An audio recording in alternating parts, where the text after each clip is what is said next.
जैसे ही कि कैकेयी ने राम के राजतिलक की बात सुनी तो वह बहुत ही खुश हुई, लेकिन उसकी खुशी ज्यादा देर नहीं रही और उसे मंथरा ने भरत को राजा बनाने की बात कही, साथ ही राम के राजतिलक का विरोध करने को कहा। आज के वीडियो के अंदर आप लोगों को इसी बारे में बताया जाएगा कि किस प्रकार राम को वनवास हुआ और किस कारण से हुआ। तो दोस्तों चलिए शुरू करते हैं। राम के राजतिलक का शुभ समाचार अयोध्या के घर घर में पहुंच गया। पूरी नगरी में प्रसन्नता की लहर फैल गई। घर घर में मंगल मनाया जाने लगा। स्त्रियां मधुर स्वर में रात भर मंगलगान करती रहीं। सूर्योदय होने पर नगरवासी अपने अपने घरों को ध्वजा, पताका, वंदनवार आदि से सजाने लगे। हाट बाजारों को भांति भांति के सुगंधित एवं रंग बिरंगे पुष्पों से सजाया गया। गवैये, नट, नर्तक आदि अपने आश्चर्यजनक करतब दिखाकर नगरवासियों का मनोरंजन करने लगे। स्थान स्थान में कदली स्तंभों के द्वार बनाए गए। ऐसा प्रतीत होने लगा कि अयोध्या नगरी नववधू के समान श्रृंगार कर राम के रूप में वर के आगमन की प्रतीक्षा कर रही है। किंतु राम के राजतिलक का समाचार सुनकर एवं नगर की इस अद्भुत श्रृंगार को देखकर रानी कैकेयी की प्रिय दासी मंथरा के हृदय को असहनीय आघात लगा। वह सोचने लगी कि यदि कौशल्या का पुत्र राजा बन जाएगा तो कौशल्या को राजमाता का पद प्राप्त हो जाएगा और कौशल्या की स्थिति अन्य रानियों की स्थिति से श्रेष्ठ हो जाएगी। ऐसी स्थिति में उसकी दासियां भी स्वयं को मुझसे श्रेष्ठ समझने लगेंगी। वर्तमान में कैकेयी राजा की सर्वाधिक प्रिय रानी है और इसी कारण से महारानी कैकेयी का ही राजमहल पर शासन चलता है। कैकेयी की दासी होने का श्रेय प्राप्त होने के कारण राजप्रासाद की अन्य दासियां मेरा सम्मान करती हैं। यदि कौशल्या राजमाता बन जाएगी तो मेरा ये स्थान मुझसे छिन जाएगा। मैं ये सब कुछ सहन नहीं कर सकती, अतः इस विषय में अवश्य ही मुझे कुछ करना चाहिए। ऐसा विचार करके मंथरा ने अपने प्रासाद में लेटी हुई कैकेयी के पास जाकर कहा, महारानी, आप सो रही हैं। ये समय क्या सोने का है? क्या आपको पता है कि कल राम का युवराज के रूप में अभिषेक होने वाला है? मंथरा के मुख से राम के राजतिलक का समाचार सुनकर कैकेयी को अत्यंत प्रसन्नता हुई। समाचार सुनाने की खुशी में कैकेयी ने मंथरा को पुरस्कार स्वरूप एक बहुमूल्य आभूषण दिया और कहा, मंथरे, तू अत्यंत प्रिय समाचार लेकर आई है। तू तो जानती ही है कि राम मुझे बहुत प्रिय है। इस समाचार को सुनाने के लिए तू यदि और भी जो कुछ मांगेगी तो मैं वह भी तुझे दूंगी। कैकेयी के वचनों को सुनकर मंथरा अत्यंत क्रोधित हो गई।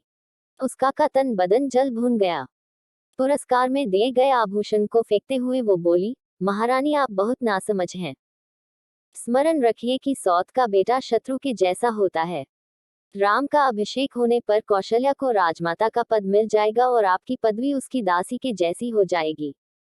आपका पुत्र भरत भी राम का दास हो जाएगा। भरत के दास हो जाने पर आपकी बहू को भी एक दासी की ही पदवी मिलेगी।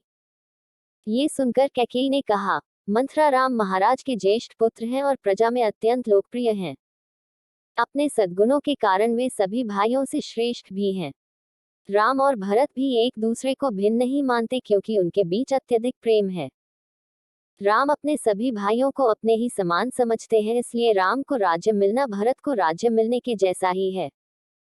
ये सब सुनकर मंथरा और भी दुखी हो गई।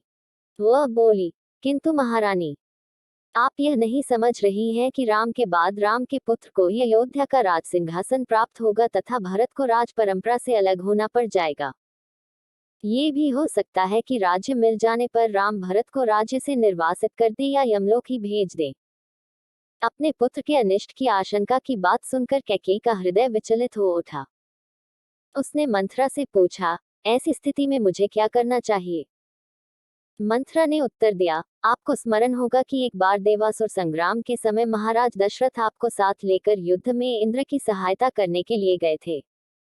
उस युद्ध में असुरों के अस्त्र शस्त्रों से महाराज दशरथ का शरीर जर्जर हो गया था और वे मूर्छित हो गए थे। उस समय सारथी बनकर आपने उनकी रक्षा की थी। आपकी उस सेवा के बदले में उन्होंने आपको दो वरदान प्रदान किया था जिसे कि आपने आज तक नहीं मांगा है। अब आप एक वर्ष से भरत का राज्याभिषेक और दूसरे वर्ष से राम के लिए 14 वर्ष तक का वनवास मानकर अपना मनोरथ सिद्ध कर लीजिए। शीघ्रातिशीघ्र आप मलिन वस्त्र धारण कर कोप भवन में चले जाइए। महाराज आपको बहुत अधिक चाहते हैं, इसलिए वे अवश्य ही आपको मनाने का प्रयत्न करेंगे और आपके द्वारा मांगने पर उन दोनों वरों को देने के लिए तैयार हो जाएंगे। किंतु स्मरण रखें कि वर मांगने के पूर्व उनसे वचन अवश्य ले लें, जिससे कि वे उन वरदानों को देने के लिए बाध्य हो जाएं। मंथरा के कथन के अनुसार कैकेयी कोप भवन में जाकर लेट गई। तो दोस्तों, इस वीडियो के अंदर आप लोगों को बताया गया है कि किस प्रकार मंथरा ने कैकेयी को भड़काया और उसे राम के विरुद्ध कर दिया, साथ ही राजा दशरथ के राम को राज तिलक करने की बात को लेकर विरोध में उतार दिया। तो दोस्तों, कैसा लगा आज आप लोगों को हमारा वीडियो? आशा करते हैं सभी को पसंद आया होगा। पसंद आया तो हमारे चैनल को लाइक करें, शेयर करें, सब्सक्राइब करें। तो दोस्तों, मिलते हैं नए वीडियो के साथ।